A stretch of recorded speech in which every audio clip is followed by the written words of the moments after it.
episode of You Good Bro with myself, Jam, and JD. And today, this top, it is a happy accident. I swear down, it's a happy accident. I was put it on this morning. I didn't even think what we were recording tonight, but this actually is a big clue to what we're talking about today. You probably already read the description of the episode, but if you haven't, this is a big clue.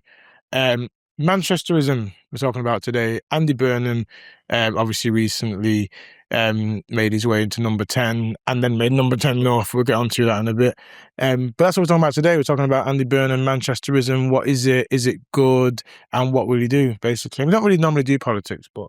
Yeah, and also as well, I feel that it's important to cover this topic because we're both born and raised Manx. We've lived in Manchester the majority of our lives, whether it's Greater Manchester or other parts, but it's just important to cover because he has been great PR for Manchester.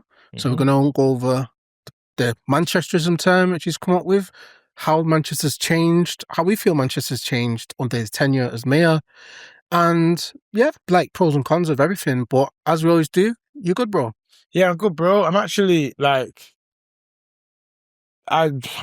shouldn't say too much. I'm going to say it anyway. I'm thinking this might be a positive thing for the country. So I'm quite excited, and I'm sort of like, I'm happy. I'm good. You're good. Good. I'm excited to see what may or may not happen. Basically, right? Okay. So I'm good. And everything else is cool. Are you good, bro? Yeah, I'm good. Happy belated birthday. Oh God, yeah. Didn't mention that, did we? In true Jamal fashion, it was on about 6 hours notice. We literally went in Greater Manchester. Yeah. Talking of redevelopment, in Greater Manchester, you went out in Stockport. Nice underbanks, which if you said you're going out in Stockport maybe 10, even 5 years ago, people look at you sideways. But it's actually really nice. Unless you're going to the under-16s club replay or Heaven and Hell. 5 years ago. Oh, 5 years. Oh, I definitely wasn't there. Hey, audience, when we were... definitely I wouldn't be on this show. But so Manchesterism, the kind of growth of towns is partly down to the man who is now our new Prime Minister, Andy Burnham. So, we're going to delve into a bit about that. And if I may, Stockport, I remember when, we announced that the Stockport interchange and then that got built and then it was like, right, what's next? Yeah. He's been the kind of, driving force into kind of getting Greater Manchester and Manchester connected a bit more. Because I think, do you know what's funny? I was looking back and I was like, when did I never knew who the mayor of Manchester or Greater Manchester was.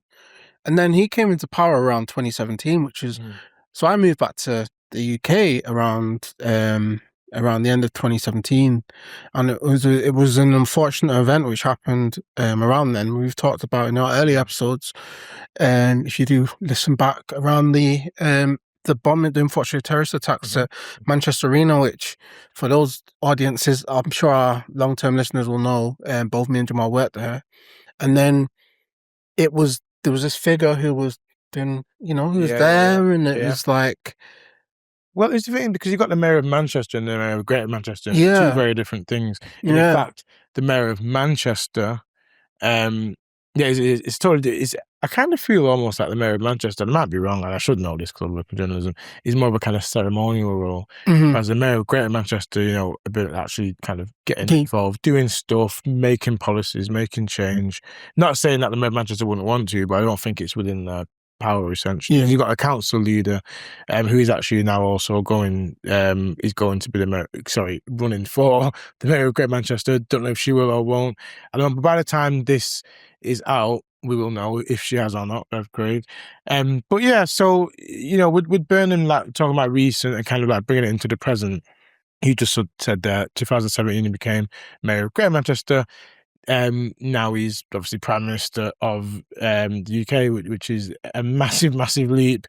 But it's not the first time he's tried it. He has gone for leadership contest before. He's finally got there now. I think to give him the nickname the King of the North. Remember that moment, don't you? Yeah. During COVID. Where he stood outside. Was it GMX, Manchester Central? I think so. Bridgewater Hall? I think so. Anyway. But I Yeah. mean, for our listeners outside of Manchester and our worldwide Hmm. listeners, he's a figurehead. Yeah. He's a figurehead, and I feel like we've looked at what mayors or people who are leaders of cities are doing. Hmm. For example, Mandani over in New York, and the change he's making in New He's a York vibe. He's an State. absolute vibe. He's so good. We've seen, obviously, people can have what they, the mayor of London has Yeah, always yeah, been a yeah, big thing, whether it's been Ken Livingstone, Boris Johnson, or Sadiq Khan, whatever you might think about them, and they've always been a figurehead. And I yeah, feel yeah. like Andy Burnham was the first figurehead in my lifetime that's remembered, which I can name, which is like, that is the leader of Greater Manchester. That's the mayor of Greater Manchester, and they can see him, and he's always out there visibly. Mhm. So I think that's probably the first positive I'd say. Just Yeah. having someone who's representing your city and you can visibly see them. And the thing is, I don't even think it's a surprise. I mean, like, I probably, from when I probably started working, as a journalist, kind of getting into that side of things, because I was never really into politics prior to, becoming a journalist, becoming a photojournalist. But now I kind of, and I'm not massively into it now, to be honest with you, but I'm into the big sort of stories and the big kind of politics. Mm. But so it didn't really, I think for the time that I've been working at Granada, I feel that, like, I've always thought one day, like, Yeah, I've always thought, but he's always on that kind of yeah. trajectory, wasn't he? But I think as well, what I've noticed is, like, if you look at like the actual, like you said, we not rarely cover politics, but if you have to actually look at the state of British politics Yeah. and look at the state of world politics, Oh, yeah. I feel like sometimes you just need that sort of positive, sort of transparent sort of figure who fights the status quo, Yeah, yeah. whether it's a PR stunt or um whether it's just sort of there's actually density to the message. Mm. Just having someone in a world of, which I call it, muck. I don't want to even name Yeah. names which have gone on in the last 6 or 7 years and what you've given a time of day. But, like, if you look at the state of British politics, it's messy. Look at the state of US politics, it's messy. So when there are figures which come out here and fight the status quo and fight, whether it's advocating for the North or whether it's challenging things, political sort of, what's the word? Like political sort of It's not about political norms. norms. Yeah, political norms, whether it's what have become political norms. yeah, Yeah. whether it's Bernie in America or whether it's Jeremy Corbyn, Mhm. it's hard to sort of be the outlier Yeah. and stand out from the crowd to be like, okay, because it's easy for people to. So many people are used to the chaos that when someone does come along who just sort of does stand out, whichever way they stand for. So I think, just to close my point on that, it was almost destined, because he was like, out of the Labour Party, and you look at all the other leaders and look at all the other issues they've had internally, he was the one sort of thing where you can go, you know what? So he's doing something right in Manchester. People respect him in a world where politicians aren't being respected. Yeah. And you're never going to please everyone. But Yeah. on the general consensus, Yeah. he is, especially being in Manchester last, maybe, since I moved back in 2017, he has been more or less positively recognised. Yeah, and I think that's a good thing. And I think, it's kind of, I feel like as on the whole, I mean, he's wasted no time. Let's get, like, he's literally gone in and just said, right, this is he's already, for those who don't know, I'm sure most people do that. There was a £2. He brought the buses under, public control, like, and called it the B network, and it is still a £2 cap on fares, right? And as soon as he's gone into number 10, what has he done? That's nationwide now. Yeah. Straight away, he's also made number 10 North, which we'll go into in a bit, because that is a big thing. It's never been done before. Yeah. So there's that, and it's kind of moving power away from that. Because I feel like and someone said this, there's a report which came out which said we are unfortunately, a poor nation connected to London. So if you take away London or Greater London away from the UK, we've got the same GDP per capita as Mississippi, which is one of the poorest states in America, which is crazy to think of, because the UK, as far as I remember, has always been a G7, the top Yeah, yeah, six or yeah. seven economy in the Yeah. world. And the issue is when you give London that power, there needs to be a trickle down to other cities, because I always say from my experience, when I look at other countries, say for example, let me give a few examples off the top of my head. When you look at like Germany, for example, Hmm. their finance headquarters, Frankfurt, right? Hmm. A lot of their art and culture is Berlin. You go to Berlin and you go to like nightclubs. A lot of their like TV and media industry is based in Cologne. Yeah. I know this because like, so I've got friends out there, and you look at, for example, even look at America, you got the TV and all the base for like film is LA, fashion, finance, New York. If you look at England, Canary Wharf, finance, Yeah, London, yeah, yeah, yeah, yeah. fashion, East London, all the headquarters in London. It's barely anything outside of London where power is based, and it almost makes it like a super state. It almost Yeah, makes it yeah. like, the way people used to look at Hong Kong and China, it's like, oh, Hong Kong's a small nation, but it's got so much power. Yeah, And I know, like I said, I don't want to go into that sort of politics there, but Andy Burnham's point was devolution, because you need to, if we're a top 6 or 7 economy, it might have changed now. Where is the rest of the wealth, or where is the yeah. rest of the, And also, I feel the good thing about devolution is that no one knows every bit of England. No one knows those bits better than the people that live there yeah, or are based there. Like with Andy, obviously being based in Greater Manchester, like no one politics wise, knows better about an area than the MPs and the councillors there, especially the ones that actually base themselves there.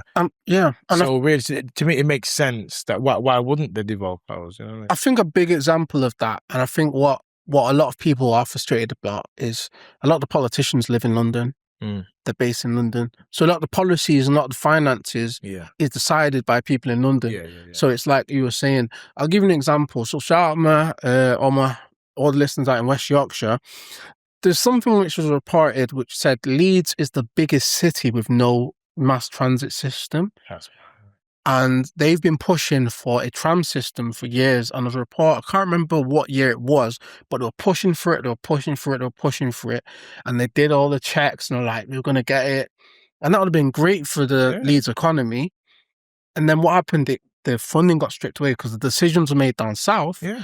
And then what happens? A new line gets announced in London. I can't remember which line it was, but a new line was A announced few on of them, top of, they've had Elizabeth line. And don't get me wrong, those things are okay, but there needs to be more. It There needs to be needs to be fair. more. It needs to be fair. And I Yeah, think, the fact that, devolved powers to me is never a bad thing. yeah. I mean, look at what's happened here in Greater Manchester with those, you know what I mean, with those devolved powers. Look what they've been able to do with it. Like, They've been yeah. able to do it. So, like, just onto this point, like, what would regional power look like for you? Say, for example, politically, every sort of decision happens Mm. in Westminster. Mm-hmm. In a perfect world, how would it sit? Would it sit North England, Midlands, Southwest, Southeast, or would it be like would it be each sort of region, each like county? I feel like each region should just have its own kind of like, maybe not its own number 10, because that, you do need a central sort of point to deal with national issues. When it comes to regional issues, like what you said about that transit in Leeds, that's not affecting people down south. So why should they really have any say to do with that? And I know there's always going to do that thing where like there has to be a central point to decide like who's getting how much money and whatever. But I feel in terms of the day-to-day stuff like that, it needs, I know obviously councils deal with the really local stuff, but I feel that like, when it comes to, well, basically what the Mayor of Greater Manchester has been doing and like what having those powers has done and meant, like buses, things like that. Yeah. And I just think, again, like I'm echoing myself, but like no one knows these areas better than the MPs and politicians in them. But one good thing, and it's probably what Greater Manchester has shown under, whether it's Andy Burnham or if it's just different things that have happened over our lifetime, whether it's the Commonwealth Games coming to Manchester, whether it's BBC relocating, which transformed the Greater Manchester borough of Salford tenfold, whether it's just general investment into the city, what I find is that needs to be copied across the country, because Yeah, yeah, the debate that always happens is from people down south. They're like, and it's not necessarily people from down south. It's like we in this city or within Greater London, let's say, they get, there's a lot more higher jobs there. They pay taxes and they want their money probably spent within yeah, yeah, yeah. where because they probably a lot of the higher paid jobs are in London. Yeah, So if they're paying higher paid taxes, they'd want it invested in yeah, London. totally, totally. But how are you going to grow a country based on one city when there's cities like Birmingham Yeah, and exactly. Sheffield and Leeds? If you invest in those cities will serve themselves. Totally, You that's know, it. And they don't even have to worry about them because they'll be running, like I said, they'll be running themselves, yeah, and they'll be running them for the best for those people that live there. So Manchesterism really, just to go over the kind of three pillars that we've been talking about, is that devolution, that moving power away from London and saying that each area, can have their own kind of like power structure, as it were. Business-friendly socialism we've not already talked about as well. Growth that benefiting people directly and not kind of like giving little bits in here and yeah. there. It's saying no, we can make our little ecosystem. We can have our businesses. We can help each other. And we've seen it in the creative sector, haven't we? Yeah, it's training people within the local community, Yeah, not yeah, just yeah. going, we're going to put loads of jobs here and relocate people from, those areas. And it has happened in the past, don't get me wrong. People have just been uprooted, say like, we're moving our offices to Manchester, whether it's Yeah, yeah, cost effective, and it has brought things in. But with the, like you said, with the business friendly socialism side of things, there needs to be, what's that saying? Give a Give a man a man a fish fish, he'll eat for for a a day day. Teach man to and fish, he'll fish eat for a for, lifetime. and that's what needs to happen in local communities. There's communities across the north which have been desolate since, their economy has been desolate since the mine. Yeah, yeah, yeah. Since, Yeah. look at Grimsby when their sort of fisheries, I don't know the whole politics, but there's like a lot of their industries were taken yeah, away exactly, yeah. and they weren't replaced. Yeah.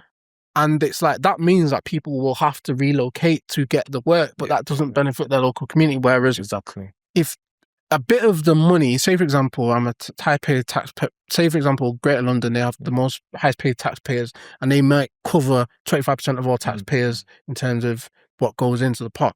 If they give like 2% of that to Grimsby, who knows? They could become a big tax proponent, But even like times I put like, I go around Blackpool, like work in Blackpool sometimes, and I hear a lot of people say, or people that are from Blackpool will say they couldn't get out of Blackpool quick enough. And it's because there's not really, apart from tourism, obviously, during the summer, I might add, because during the winter, it's essentially shut down. Aside from that, there's not really much. And obviously, if you go to Fleetwood, you've got the fishing industry. And then you've got Lytham St Anne's and stuff. But yeah, which is touristy. But again, only really during the summer months. So really, I think, towns like that, again, they probably used to have a lot of industry and don't anymore, like you say, and then people tend to try to move out, and then that area never grows because everyone's getting off. And but what happens is that we should use each city as an example. Like you look at how a lot of people relocated from London to Brighton or now Margate. These are towns which we've been told for years. Oh, seaside towns aren't sustainable. They're only, they are sustainable. It's in the right methods. You've just got to give reason for people to be there, whether it's just jobs or it's and changing economies and not just being like, okay, cool, this is our economy this year. Everyone's going to Spain now.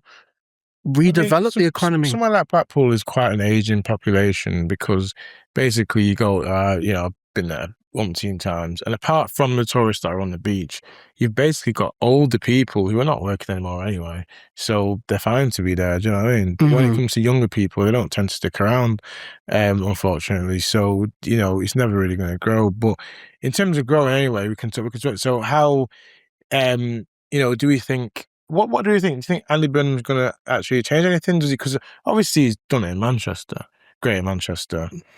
Can he take that nationally now, do you think? So I think the UK politics scene is fragmented at the moment. It's fragmented. And to make real change, you've got to be brave and bold. You've got to be brave and bold, and you've got to stand by your vision. You can't just be you can't lobby. You can't be a lobby for somebody. Yeah, yeah. You can't be a lobby for things. You've got to stand by, like what we've seen with Mamdani. Mamdani, absolute legend, because he's just literally come out and he's cut the deficit in New York. Yeah. You know, the previous mayor, I'm not sure if people are aware of Rudy, was it? not he was a few years ago. Oh, that was, But oh yeah, God. Between Rudy and yeah, Eric Yeah, Adams. yeah. If you know a bit about American politics or New York politics, shout out American listeners each and every time. But he was very corrupt, and then Mamdani come in and he's a breath of fresh air, and that's what we need. We need just a positive influence. Yeah. We haven't had that maybe since Blair. Mhm. And again, I'm not saying we're not political on here, but sometimes it's not necessarily the sort of political thing. Sometimes just a positive message Yeah, out there. exactly. And, So and it's all right rallying the country and saying, look, you know, this is coming, better times are coming, you know, even like a little bit of help here and there. Like he's already cut hospitality tax yeah, and things like that, that'll help our hospitality. But then you've got people that moan saying, oh, that's not even going to cover the elect. Do you know what I mean? He's not going to please everyone. But it's baby steps. He's not going to fix everything in a day. do you know what though? Do you know what? I think we're in a social media age. You got to remember, back in the day, Yeah. these conversations that people are having on social media were just in living rooms Yeah. or in pubs Yeah, yeah. or in bars, Yeah, yeah. in coffee shops. Whereas now it's you just blurt out. Yeah. And if you just find the message, you can find someone who disagrees, and your whole algorithm will be this or that and this or that. Echo chambers, like we say. What is good, and a good eye test is, how has your local area changed? How is there investment in your local area? Are young people getting opportunities? You know, is the cost of living going down? Those are like the stress tests. Yeah, forget absolutely. social media, because but that takes time. That takes time to manage. yeah. So I think, like, you know, I'm all for giving him a chance and seeing, you know, I think, you know, I'm hoping anyway. I think that he'll do a good job, you know, and he's got a track record. You know what I mean? So obviously, we've been talking about episode, what he's done with Greater Manchester. Hopefully, he can take that ethos and kind of spread it around the country. You know, some of the critics will say it's the same stuff he's talking about, just branded better. And let's have his social media now. Have you seen how sort of naturally, you know, when I say naturally, just it's got more personality to it. It's not the kind of stuff that you used to see on social media. He seems more kind of suited to social media, and he seems like, you know, he knows his team and himself, they know what they're doing with it, and it's more kind of personable in a way. And I think it'll go a long way, really. But I think that, you know, in terms of like, in terms of what politicians are doing, is it's like, can you actually trust politicians to follow through? Yeah. And the bar is low. The bar is low. Yeah. You know, the bar is low, and it's like the minimal things that someone can offer: cost of living, keeping affordable public transport. That's all people need, and people just need hope at the moment. People need hope. We've been through austerity. We've been through, you know, I was out the country most this time, but we've been through a lot. We've been through a lot of austerity. I'm talking way back when I was at uni. I'm talking like almost 16 years. You know, people struggling to get on maybe the property ladder because the cost of housing's gone up from four times your wage to 8 times your wage. You know, struggling for, like, the economy struggling to sort of get the next generation in roles. Like, people are struggling to get in into, like, maybe graduates struggling to get in graduate roles. People just need hope, and people just need a voice, and people just need tangible change. And I think, like I said, what will garner trust is these physical, practical actions to go, I can see it with a stress test. I don't need to listen to the noise on social media. I can see the opportunities here. 100%. I think also, like, there's this north-south divide now, probably even more so, you know, where, because Andy Burnham's come in and he's kind of like, right, north, you know, number 10 north, you know, like literally making a number 10 base in Manchester, which, you know, is never, I don't think it's never been done before, has it? Yeah. You know, that physically taking Westminster out of London and bringing some of it up here. And I think the local, like the kind of northern based MPs are going to work out of there. which is nice. At least they'll be kind of, spread around a bit. And also, because another thing I was saying to people this week is like, you know, we kind of forget, we don't forget, but like, even though Burnham's prime minister, he's still also MP of, Ashton and Makerfield. Yeah, So it's like, but that's the same with any MP that, some of them are based in London, but they've got constituencies to look yeah, after. So it's like, well, actually, people like Angela Rayner's, they yeah. can be closer to their constituencies, which helps, I think. Like physically closer to it so they can sort of, He's I think people are scared as well. I think like, from what I've seen as well, the Southerners, a lot of Southerners are almost like, kind of like, oh, there's too much North going on. And it's but like, did you see that funny, did you see that funny meme where it's like someone's put like, Southerners are scared that he's going to rename Londonderry to Manchesterderry. but Do you know what I mean? I think he's got to remember the job he's got in his hands. You know, he's Prime Minister of Scotland, Mm-hmm. Northern Ireland, Yeah. Wales, Northern England, the Midlands, a big region which gets ignored, which a lot of people, some of the listeners actually told me about, Southwest. Yeah, So yeah, talking like yeah. Cornwall and Yeah. a lot of, a lot of the industries there. Mhm. Some of those are Blackpool, maybe not the same scale. Yeah. A lot of the industries there have been taken away, Yeah. since Brexit, Mhm. especially with the certain industries as well getting people in. There's a big job in his hands to put trust in the country, because Yeah. what's happening is when people sort of when there's not trust, and when you go on your high street and it's like shops are shutting down, when business rates are so high, Mhm. successful businesses getting shut down because they can't afford to keep the rates. Yeah. When corporate companies come in and not Yeah. paying corporation Yeah. tax, we won't even mention that coffee company Mhm. from America. Mhm. But there's a lot to be done, Yeah. and I think that will he do it? I don't know, but we can't turn anywhere else, No. because what will happen is we're coming into this unpopular politics where we're coming on to the extremes. Yeah, Whichever way, Yeah. again, we have a vast array of different listeners. Whichever way you swing in terms of your political views, I think that it's important that we have some nuances. Important that we don't let these sort of outside voices sort of affect us, and we just we just need some stability, Yeah, and I think that going back to number 10 North, I think, it's even if it's just visibility in the North and just to have something that visible here, like it's that tangible, it's there. Like we went to cover it, like, the day he first worked from there, that Friday, we went, the amount of people outside, he was like, he was a rock star.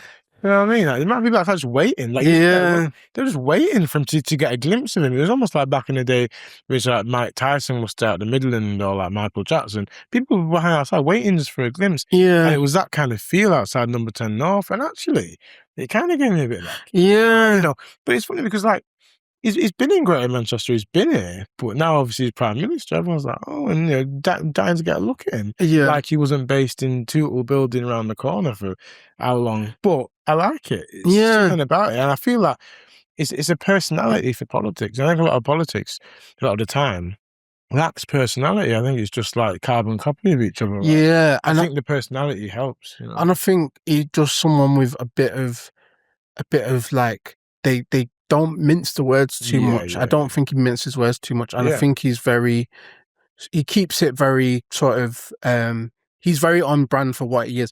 But one thing I'll ask you as well, and this is probably, because since I moved back to Manchester, Burnham has been the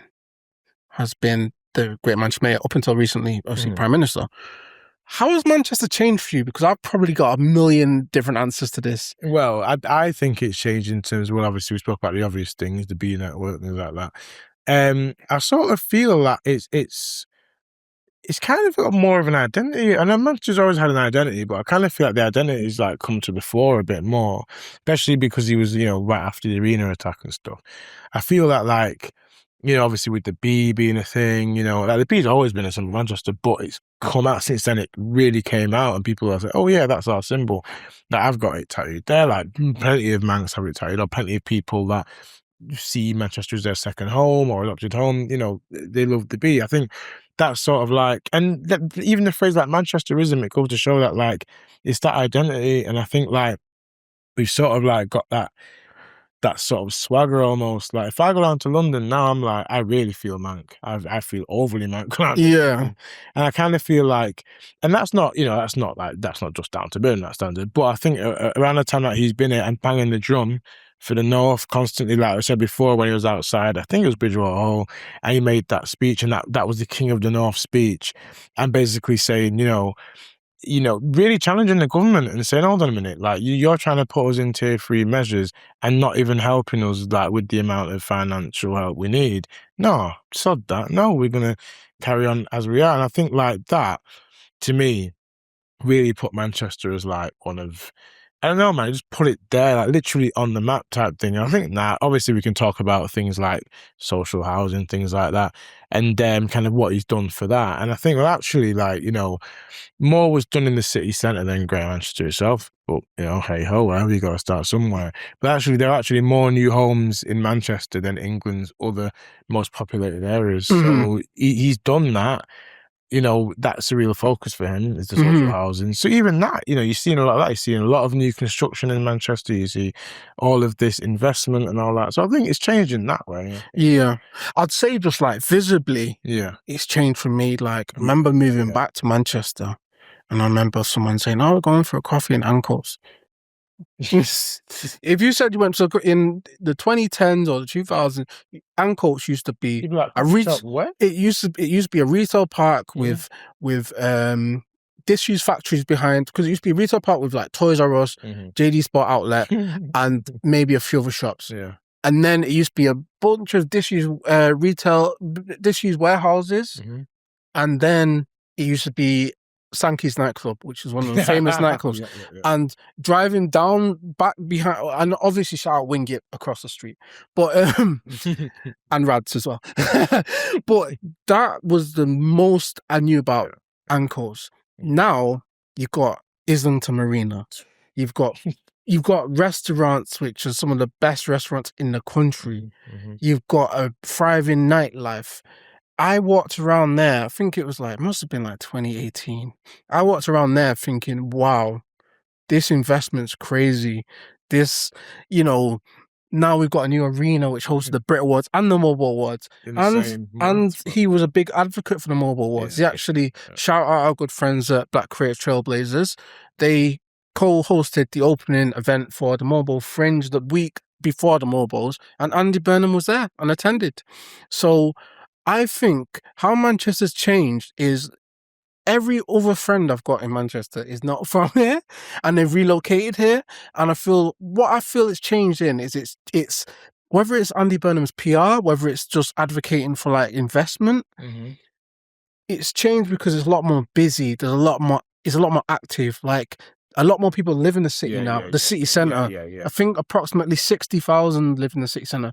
Back in the day, if you went to a nightclub or a bar, it was a ghost town. Now it's full of apartments, thriving nightlife, skyscrapers. I remember when Beetham Tower, which used to be our tallest skyscraper for years, now you can't see it. It's probably not in the top 10. Dwarf. We've got a Nobu Hotel being built where Robert De Niro was, Nobu is one of the biggest brands. We got it's crazy. But on the flip side, again, things can look good visibly, but it's more expensive than it's ever been. Well, yeah, there's that. I mean, it's becoming more like London in terms of it's the cost of things, the cost of living. And it's like, if you're a young person looking to build something new, you're born and raised in Manchester, born and raised in, I don't know, it could be Tameside, it could be Bolton, it could be Wig. And you're looking, and then people are moving into the city, whether it's on remote jobs, whether it's on high paid jobs in the city, and you're thinking, the house that I grew up in, or the area I grew up in, houses used to be this much, now they're 5 times as much. Where do you turn? Where do you build something new? Well, I feel like that's partly down to the popularity of a lot of people are moving up. Like the cars on the road, like we always say this, in the past 5-6 years, the amount of cars on Manchester Road is like Yeah. There's traffic everywhere you turn. It's bad, and it used to be just match days when Mm. Manchester City, Man United, but now it's Don't every matter other what week day, don't matter what because day, don't matter what time. there's always something. There's always something. It's not that roadworks, It's but there's always something. There's always construction well, going there was on. that that saying: "Is Manchester ever going to be finished?" Yeah, I don't think it will be because like something gets built, there's something else now being built like that, yeah. which is a good thing, And to but some degree. it's nice. And how much do you feel Andy Burnham played a part in the development of Manchester in like maybe the last 8 or 9 years? Well, yeah, I feel like he's been a massive advocate for it. He bangs the drum for it.